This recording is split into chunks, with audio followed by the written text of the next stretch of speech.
1 секунда, 1 глас. Масовно гласање на одредени избирачки места со доминантно албанско население во попладневните часови. Статистиката од вчера одржаниот референдум покажува дека за само 2 часа во општина Струга на 3 избирачки места граѓаните гласале во интервали од 14 до 46 секунди. Време доволно за членовите на избирачкиот одбор да можат да ги легитимираат, да ги најдат во избирачкиот список, да ги проверат со UV ламбата, да ги прснат со спреј и да им го предадат листот за гласање. Например, на изборното место 19-14 во Струга, во периодот од 15 до 17 часот, вчера попладне излезноста нагло се зголемила од 15 на 84%, кога на секои 14 секунди еден граѓанин го остварувал правото на глас. Уште повеќе зачудува високиот вкупен одзив од 84%, кој представува драстична разлика од излезноста од 40% во 2017 и само 18% на изборите во 2014 година.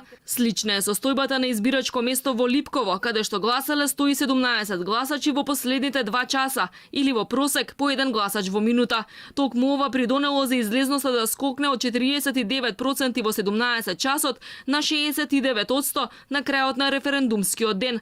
На секои 20 секунди во критичниот период од гласањето, по еден граѓанин го заокружил својот одговор и на некои гласачки места во Кичево. Во Рачиново во просек се гласало на секои 17 секунди, во Студеничани на секоја 21 секунда, а на 2 избирачки места во Сарај гласале по 20 граѓани во минута. Токму во оваа општина се случија едни од најголемите неправилности во текот на вчерашниот референдумски ден. Се алармираше за полнење гласачки кутии, за агитирање пред избирачки места, за мешање на наблюдувачи во работата на избирачките одбори.